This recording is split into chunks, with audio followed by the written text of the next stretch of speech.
So if you've been looking to build a house here in Southwest Florida, we are going to be walking you guys through the step-by-step process of what it takes to build a new construction property here in Southwest Florida. I have my GC partner Josh on here, who is a licensed contractor here in the state of Florida, and we are going to be walking you guys through the step-by-step process of everything you need to know when it comes to building a new construction home just like this one right behind me.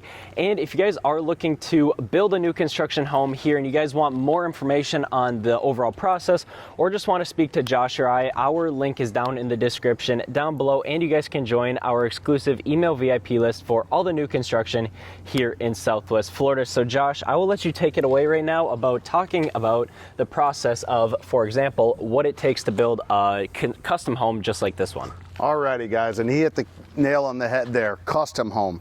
So we start first with the client. We figure out where their land is, and that's Noah's deal. He brings the land in with the client, or a lot of clients already have their land.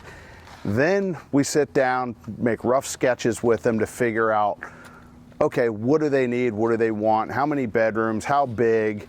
And then we go to the drawing process.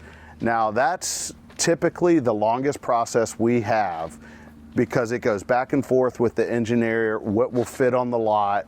Then we start moving walls. It's always, we're building a lot of people's last home. So, or their vacation home, what they need for their family. So is it a bigger kitchen, bigger laundry room, bigger garage? What's more important to them? So that process typically takes us the longest. But once we have that nailed down, we can go to what we have is truss engineering. So the engineering process is our, right now, longest process on a custom. We have our spec homes, which we already have models for. Those are easy. We have all the engineering for that. Whereas this right here, it's our 3,200 square foot under air custom home.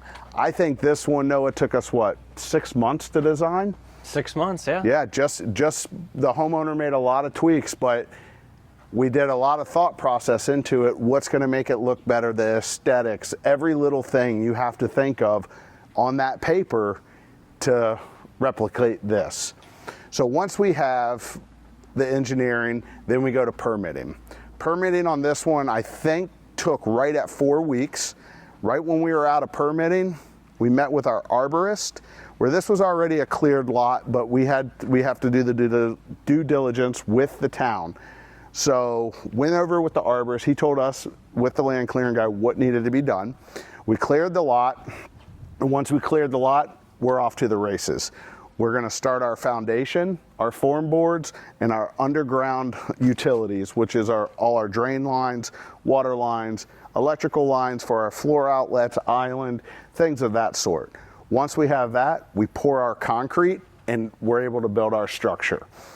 Now, building the structure from concrete, this one has moved fairly quickly. We're 4 months into this project, I think to the day almost. Mm-hmm. So from there, we were able to build our whole structure.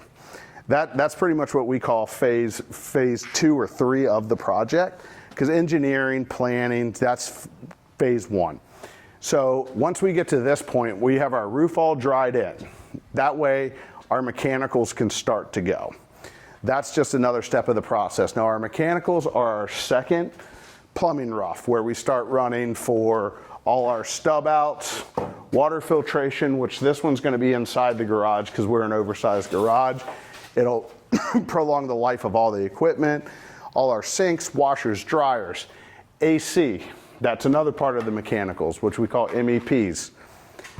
We have all our ductwork run. They're gonna start running the copper lines this week, and our electrical. And once we get to that point, we can do our framing inspection, all our mechanical inspections. Once we've passed those, we'll start to close the envelope up. Our windows will already be in by the time we get to that point, which that's happening this week as well. We put drywall, after we insulate, we're gonna do the drywall, and then we go to our finishes. Now, finishes are where the product of the house kind of slows down because you're doing more. At this, it's more custom. We're doing wood plank flooring and it's tile. So it's gonna take a little bit longer than, you know, having carpet in your bedrooms. It's just a little bit of a longer process, and it's the process that you wanna pay the most attention to detail on. other than your framers. Your framers can make or break you. So once we start getting into our finishes, our tile, our baseboard, our interior doors, then once those are all complete, we go to final paint with our cabinetry.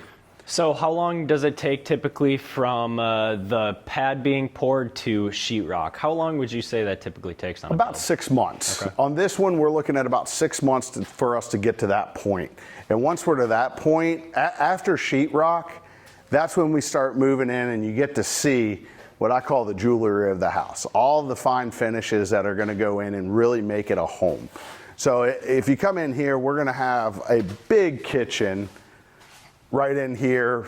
So once our cabinetry goes in, then we're able to get countertops in and start putting appliances in. Then we'll have our pool. Our pool will already be dug, but it won't be able to be finished until we get a certain amount completed on the house. And what is that point? What is That point's right after the roof is complete. Okay. Which that's going in about 3 weeks. Then they'll get started on that. Now, one of the last things we'll end up doing on this project is we'll cut the driveway. So many people use this driveway, all the trades, which they need to be able to get in and out. We're doing pavers on this one, for instance. So that'll be one of our last aspects with our irrigation and landscaping. And once we're complete with that, we're ready to go to CO. Now the CO process is the town coming in and doing all their final inspections, making sure the house was built to plan, our finished floor elevation's good, we didn't overbuild the house on the lot, our green space is perfect, and then we're able to have a homeowner move in. So how long do you think start to finish in terms of breaking ground, not engineering, because obviously the homeowner, the future homeowner, makes pretty much the decision on how long it's going to take for engineering. How long after you break ground on a property, how long until you get the CO, do you think? Right now with this one, we're looking at 8 to 10 months. Okay. And sometimes there is periods where it can take longer. Due to we live in Florida, there's a lot of rain, there's days you get washouts, there's storms. So right now we're on track between 8 to 10 months on this custom build right here. So what would you say are some keys to success to making a smooth, efficient build process? Make sure your plans are correct, stay on top, make sure your subs are, don't always go with the cheapest guy. Make sure you have a good relationship with your subcontractors, make sure they keep a clean job site and that they're doing their job correctly. Because you as a contractor, it's your job to watch over these guys to make sure it's right.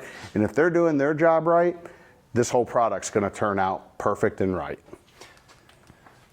Well, thank you very much, Josh, for that. So as you guys heard from Josh, it's not always about who the cheapest person is. It's also not who's the most expensive person. It's who's gonna get the job done, but also for a quality finish.